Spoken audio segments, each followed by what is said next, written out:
So the user will log in as a lab coordinator administrator with the preferred lab coordinator default login in MedSkills or their lab coordinator created SimEMR login. So our focus is going to be on the left navigation pane, the tabulations that are available to all users. With the exception of the settings tab, this is only available to lab coordinator users and instructors. Students don't have a settings tab typically. So when we click on the settings button, we find some tabs at the top of the screen, settings heading with some sub tabs in the box, which we'll address individually in a moment. So if a customer has purchased our optional on-site installation service, the configuration of MedsManager at the customer location is provided by our technical support team. If a customer has not purchased the optional service, they can easily configure their own device by clicking the blue button at the top of the screen. We'll see some pictures or image files of the current medication dispensing device options available at KbPort. Currently, my view has a SimCab standard or SimCab half cab, is the new verbiage, but it's in identifying a radio button or pharmacy application. Both of our cabinet offerings, either the full SimCab RX extended model, which is a full cabinet floor to ceiling model, and the half cab, which is the nurse standard model, all of our cabinets are configured to be a pharmacy configuration. The difference here is that previous users of our cabinet products have a different configuration in the second drawer of their cabinet. That's a different pocket and bin location. So all cabinets are now customized to be a pharmacy representation, irregardless of whether it's a nursing versus pharmacy purchase. But if I wanted to reconfigure my pharmacy cabinet, there's a reconfigure button here. At initial installation, there will be a drop-down singularly for hardware selection, as opposed to using the radio button, so the user can pick from any one of these options. And then there will be a blue configure button instead of this reconfigure. Our pharmacy cabinets have the exact same drawer configurations in either model. In the drawer configuration application for either of the extended or standard cabinet models, drawer 1 has 20 lockable pockets that are consistent and pre-configured. Drawers 2, 3, and 4 are all configured the exact same way. So drawer 2 will highlight, click configure drawer. The row and columns for all 3 drawers will be four rows and 5 columns. The drawers from the manufacturer come with pre-installed drawer divider sets to accommodate to this configuration. So we'll configure drawer 3, same application, click configure the drawer, 4 and 5, and click save. And finally, drawer 4, configure drawer, row 4, and 5 columns, and click save. Now the cabinets have a door compartment as is visible. The standard cabinets have 1 door compartment with 12 small, medium, and large bins. The extended cabinet has 3 door compartments, and each of them will be configured individually. So we're using our standard pharmacy cab here. I only have 1 door compartment to work with, so I'll select the door. If I was working with the extended cabinet, I'll have a door 2 and door 3 selection. In that configuration, door 1 is at the top, door 2 is at the midpoint, and door 3 is at the bottom. We're going to configure our door. And again, all cabinets come with 3 rows. And bins in rows 1, 2, and 3 all typically are 4, 4, and 4. Now, a customer may decide to remove bins based on their appropriate configuration. That's to their design. They can make alterations to these numbers, but this is the common presentation. This is important because the software of MedsManager will align with the drawer and door component for functionality. So this is a mandatory step. There will be a notification on the screen if a configuration of a drawer or door component hasn't been completed previously, the lab coordinator will just come to the settings tab, complete the rest of the configuration process, and they'll be fine to move on with their activity. So going back to the settings application on the main screen, we've tackled configure device. Our next blue button is update application. If I click on that, it tells us that MedsManager is up to date. The current software version is valid, so we don't need to make any modifications here. And export device, this button typically is available for our pharmacy technician students and colleagues. And this provides an ability to work within SimiMR and perform in the virtual MedsManager software. When the settings tab initially is opened, the main screen that is provided is general information about software installation, the date, the version, information that is helpful to our tech support team if they're providing diagnostic or supportive interventions for a concern that a customer may have. So this primary support contact is just a general use application for information should there be a need related to the hardware or software of the device at the customer location. More importantly, at the bottom of that screen is our technical support information. There is a hyperlink to email support@kbport.com, which will present a timestamp and dated ticket into our technical support log files, and one of our technical staff will respond back accordingly. The main office phone number here in Pittsburgh, Pennsylvania is listed. We have technicians in the office Monday through Friday, 8 to 4:30 Eastern Standard Time. Users are more than welcome to contact us and just reach out for any support needs they may have. Now, the second tab down under the settings heading is audio. By default, when the computers are prepared for shipment during the processing stage, this software is pre-enabled. What that means is the students will hear the audible mechanization of MedsManager as the functionality of the medication device they're working with is being utilized. These sound options are not pertinent in MedSkills, but typically out of the box, enable virtual drawer sounds and enable simulated barcode sounds is pre-enabled. These are pertinent for our SimiMR users who may be using the virtual MedsManager software that acclimates to SimiMR, because both software products are cloud-based. This allows students to practice utilizing virtual MedsManager for barcode scanning practice, inventory management, stocking of a device, just as if they were in the Simmer Skills Lab setting at the medication cart or cabinet from KbPort. They can practice by downloading the virtual MedsManager software onto their personal web-capable device. They don't need a barcode scanner in order to practice their event. The system software will guide them step by step to practicing the barcode administrative pathway, utilizing virtual drawer sounds. It's as if the student was standing at the medication cart or cabinet. There's auditory sounds that will give the students the realization of being at the device. Simulated barcode scan sounds, so just as if the student was barcode scanning the patient's identification band or medication barcode for a medication administration or stocking application, the scanner will beep.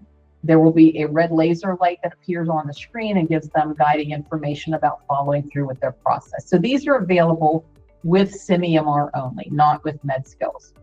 Important to note is there's a save button on all of our pages. I highly recommend that users save their information as they proceed on with their pathway, because we do not have an auto save in the background of our softwares, be it SimiMR, MedSkills, or MedsManager. There is, however, a timeout on our software to enable the students to learn important aspects of organization of their time, but also the importance of patient information security and exposure of patient information on an electronic medication device screen. So the KbPort software timeout maximum amount, or time limit, I should say, is 10 minutes. There is the opportunity, or a pop-up will be presented if time is marching on and the student or the faculty member has not saved their documentation. There will be a pink inactivity alert that will present itself on the screen that identifies that if the user doesn't proceed with a task within the next 60 seconds, the user is going to be logged out in the interest of information security. 60 seconds goes by. If the user hasn't saved their work, they are logged out. Unfortunately, that means that their information is not retained and they have to repeat it or complete the information they were attempting over again, which is a time waster. If the user sees that 9-minute warning sign, they can, more importantly, focus on clicking the save button on the page that they've landed on, or they can click a mouse button or shake the, click a select key or what have you, and move on with their activity. The time clock will restart again for another 10 minutes of time in order for them to complete their activity. The barcode scanner out of the box again is enabled by default. If a customer has not purchased our optional on-site installation service, it's very easy to configure your own scanner on site. And what that means is the barcode scanner will be plugged into a USB port on the all-in-one computer monitor that is associated with your SIM card RX, your SIM cab RX, the SIM dispense unit. Just plug it into any open USB port. You'll hear some auditory tones. That means that the scanner is connecting to the all-in-one computer. To configure your scanner, you'll click the blue button here that says Configure Scanner. The system will guide to scan a barcode with the desired scanner. This point, the scanner configuration entails seeking the ability to read an image file. It doesn't necessarily need to be a medication or a patient ID band. The barcode scanner will read 1D or 2D barcodes. Our scanners do not function with QR codes at this time. So one of two responses will be found. When the barcode scanner is successful, you'll see a white space that populates with that verbiage, barcode scan successful. That's one of two responses. The second response will be that barcode scanner is previously been configured. Either of those are appropriate responses and successful ones. You'll go up into the check mark or the X box and close it out, and then immediately click Save to retain your information for the barcode configuration. Now, if a user has issues with a barcode scanner where a replacement is needed, or a wired scanner is being replaced for an optional wireless scanner that KbPort does offer, the user would want to clear out the previous configuration first. Clicking the blue button with Clear Scanners, it'll tell you that all information will be removed and no longer the scanner won't function until the scanner is reconfigured. So we'll click OK. That's our desired action. You'll get verbiage on the screen that scanner's clearance was successful. And then go back to our Configure Scanner option again, scan the barcode, and then retain your data. Click your Save. So it's very easy to do. These are assistive options that our technical support team can help with if you have any questions or concerns. So there are 3 barcode scanning options that are visible on the screen as well. They're kind of out of order. The typical pathway would be to require the patient identification wristband scan for administration. For this, so this is the initial clinical application to begin the student's encounter for any clinical care. Scanning the patient's identification band for patient safety. You can choose to select or deselect these options based on how faculty are educating related to medication administration. The second option is to require drug scanning for administration. So when the student retrieves the medication from the SIM cab RX, the SIM card RX, if the requirement is set for them, it will allow them to proceed on with their barcode medication administration pathway. So this is commonly a deselected option.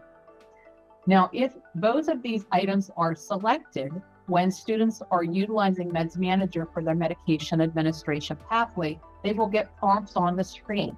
So if the student is attempting to administer medication, but they haven't scanned the wristband previous to their encounter, they'll be prompted.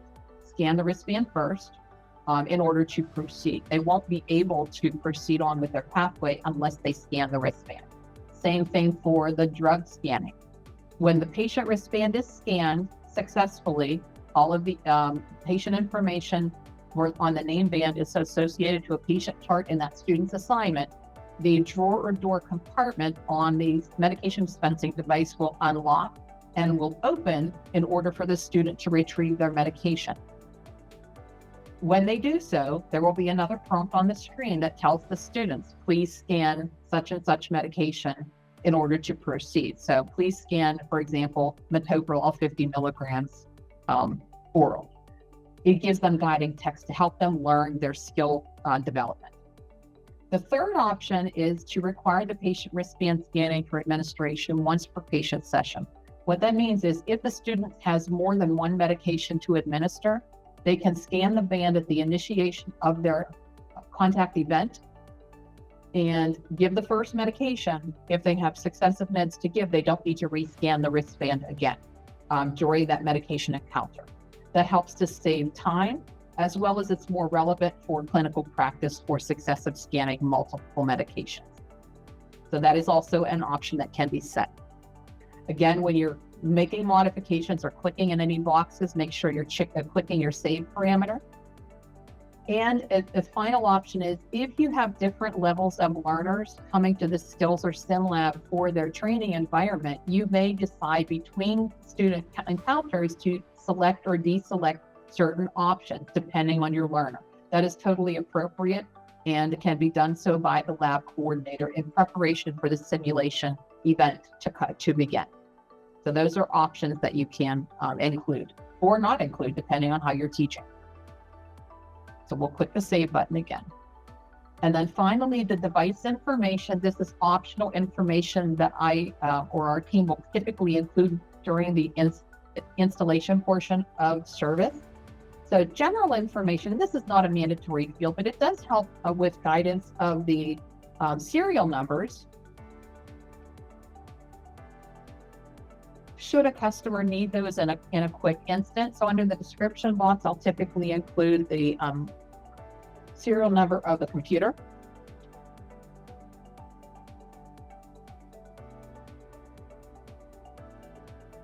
The SimCalRx is the device name. This could be the cart, the cabinet, etc. The location will be the school's name.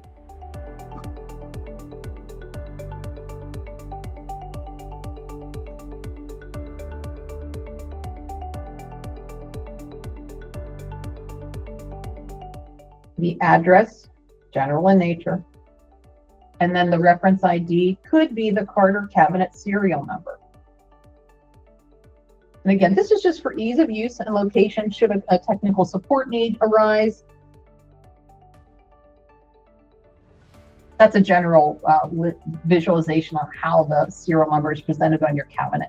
Usually for the cabinet, either the standard or the extended cabinets, the serial number plate is on the left-hand side at the uppermost portion of the frame on the left side. That information is readily available. The serial numbers, typically there is a label on the lower left-hand corner of the frame of the all-in-one computer associated to your medication cart or cabinet device. That is labeled from our manufacturing team prior to shipment of your computer for the order. But there's also a serial number on the rear component of your cart or cabinet all-in-one computer monitor from the manufacturer, be it Dell, HP, Cybernet, or the specific manufacturer at hand. So again, this is optional. When we have the information the way that we want, I'll click the save button to retain that information. If we go back to our About location, you'll see this information in the upper 5 drop downs where we've just included our serial numbers and our information about our device. This is helpful for your inventory management team or your central supply management team for inventory tracking of your devices, but it's also assistive to our technical support team if they are providing diagnostic support or troubleshooting events and are operating remotely with your permission to investigate whatever problem you may be having. Maybe a drawer is not popping open or the software is not responding the way it should appropriately. This is an easy snapshot for our tech team to garner the information that they need, in addition to these other items. Finally, on this screen, there are a couple of tips. There's a driver indicator on your About page. This typically should always refer to your device. So in this case, I'm working from our SimCab RX here demo unit. Our identifier is SimCab command, which would be appropriate for either the SimCab extended or SimCab standard. If you're working with a SIM card RX, you'll see verbiage here that says SIM card serial, SERIAL. More importantly, this hardware detected, this visual should always say yes. If you have an indicator here that says no, that's a prompt to give our tech support team a call. They may need to do some investigation. What this indicates is that your hardware, your cabinet or cart hardware, is not communicating with the all-in-one computer for some reason. Okay, so if you see a no in that hardware detected option, give us a call. We're more than happy to help you rectify that problem. It can be done very quickly.